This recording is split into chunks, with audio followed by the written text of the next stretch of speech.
របៀបចម្អិននិងបរិភោគការ៉ុតនិងល្ពៅដើម្បីជួយសម្រស់ឲ្យក្មេងជាងវ័យការ៉ុតនិងល្ពៅគឺជាប្រភពដ៏អស្ចារ្យនៃ beta-carotene វីតាមីន A ដែលជួយឲ្យស្បែកភ្លឺថ្លាការពារស្នាមជ្រួញនិងជួសជុលកោសិកាដែលខូចខាតដើម្បីឲ្យសម្រស់កាន់តែស្អាតនិងក្មេងជាងវ័យការចម្អិនឲ្យបានត្រឹមត្រូវគឺជារឿងសំខាន់បំផុត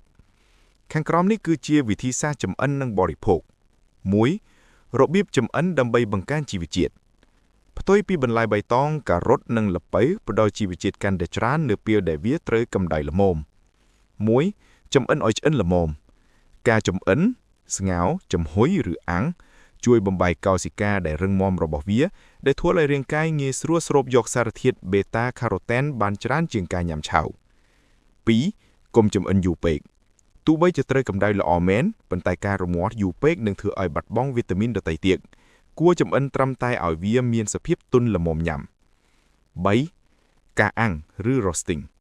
ការអាំងការ៉ុតឬល្ពៅជាមួយប្រេងអូលីវបន្តិចជួយរក្សារសជាតិផ្អែមពីធម្មជាតិនិងរក្សាសារធាតុចិញ្ចឹមបានល្អ 2. គន្លឹះសំខាន់ត្រូវញ៉ាំជាមួយជាតិខ្លាញ់ល្អនេះគឺជាចំណុចដែលមនុស្សជាច្រើនមិនបានដឹង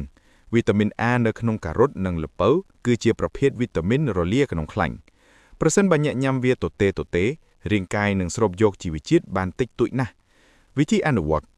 នៅពេលញ៉ាំការ៉ុតឬល្ពៅមិនថាញ៉ាំឆៅញ៉ាំជាស៊ុបឬអាំងអ្នកគួរញ៉ាំវាជាមួយអាហារដែលមានជាតិខ្លាញ់ល្អដូចជាប្រេងអូលីវផ្លែប៊ឺគ្រាប់ធញ្ញជាតិឬត្រីសាម៉ុន 3. របៀបបរិភោគដើម្បីសម្រស់ក្មេងជាងវ័យ 1. ទឹកការ៉ុតស្រស់ការផឹកទឹកការ៉ុតជារៀងរាល់ថ្ងៃជួយឲ្យស្បែកមានពណ៌ស៊ីជម្ភូនិងភ្លឺថ្លាអ្នកអាចបន្ថែមប្រេងអូលីវមួយស្លាបព្រាកាហ្វេចូលទៅក្នុងទឹកការ៉ុតដើម្បីឲ្យរាងកាយស្រូបយកវីតាមីនបាន 100% 2. ស៊ុបល្ពៅសម្បូរទៅដោយវីតាមីន C និង E ដែលជួយបង្កើន collagen ការធ្វើស៊ុបល្ពៅលាយជាមួយខ្ទិះដូងឬប្រេងអូលីវគឺជាអាហារសម្រស់ដ៏ស័ក្តិសិទ្ធិ 3. សាឡាត់ការ៉ុតឆួរ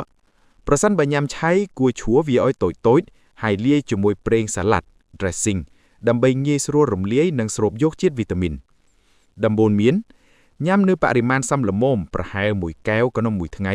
គឺគ្រប់គ្រាន់ដើម្បីឲ្យស្បែកក្មេងជាងវ័យការញ៉ាំច្រើនពេកអាចធ្វើឲ្យបាតដៃឬស្បែកឡើងពណ៌លឿងបន្តិច